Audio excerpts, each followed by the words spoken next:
നമുക്ക് എല്ലായിടത്തും ട്രെയിനേഴ്സ് ഉണ്ട്. അപ്പൊ ഈ ഫിറ്റ്നസ് സെന്ററിൽ വന്നാലും ട്രെയിനേഴ്സ് ഉണ്ട്. പിന്നെന്താ വ്യത്യാസം എന്താണ്? ഇവിടെ 40ഓളം സ്റ്റാഫുകളുള്ള ഒരു ഫിറ്റ്നസ് സെൻ്ററാണിത്. 12,000 സ്ക്വയർ ഫീറ്റിൽ 3 നിലയിലുള്ള ഫിറ്റ്നസ് സെൻ്ററാണ്.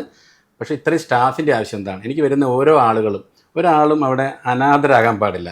അതായത് ആളുകൾ വർക്കൗട്ട് ചെയ്യുന്ന ആളുകൾ ഒരു ട്രെയിനറുടെ നിർദ്ദേശപ്രകാരം മാത്രമേ വ്യായാമം ചെയ്യാൻ പാടുള്ളൂ. അതിന് PT എടുക്കണം നിർബന്ധമില്ല. പക്ഷേ PT എടുക്കുന്ന പേഴ്സണൽ ട്രെയിനിങ് എന്ന് പറയുന്നത്, ഈ പ്രോഗ്രാം എന്ന് പറയുന്നത് നിങ്ങൾ എടുക്കുന്നത്, എനിക്ക് 6 മാസം കൊണ്ട് എനിക്ക് ഇങ്ങനെ ചേഞ്ച് വരണം, എനിക്കൊരു ട്രെയിനർ തനിയെ വേണം, എനിക്കൊരു ഹെൽത്ത് ഇഷ്യൂസ് ഉണ്ട്, ഒരു ഇഞ്ചുറി ഉണ്ട്, അപ്പോൾ എനിക്കൊരാൾ വേണം എന്ന ആവശ്യമുള്ളവർക്കാണ് നമ്മൾ ഈ പേഴ്സണൽ ട്രെയിനർ കൊടുക്കുന്നത്. ഞാൻ പേഴ്സണൽ ട്രെയിനിങ്ങിനെ പ്രോത്സാഹിപ്പിക്കുന്ന ഒരാളല്ല.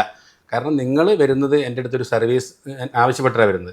നിങ്ങളൊരു പ്രൊഡക്റ്റ് വാങ്ങാൻ എനിക്ക് പണം തരികയാണ് അല്ലേ? അപ്പം ഞാൻ നിങ്ങൾക്ക് ആ പ്രൊഡക്റ്റ് തരണം. എനിക്ക് മറ്റ് ഫിറ്റ്നസ് സെൻറ്റർ, കാരണം അവർക്ക് സാധിക്കില്ല, അവർക്ക് ബിസിനസ്സാക്കി എടുക്കാനേ കഴിയുള്ളൂ. എന്നെ സംബന്ധിച്ച് എനിക്ക് ഒരു 50ാമത്തെ വയസ്സിലാണ് ഞാനുള്ളത്. എനിക്കിതെൻ്റെ ഒരു അഡ്രസ്സ് രേഖപ്പെടുത്തുക എന്നുള്ളതാണ്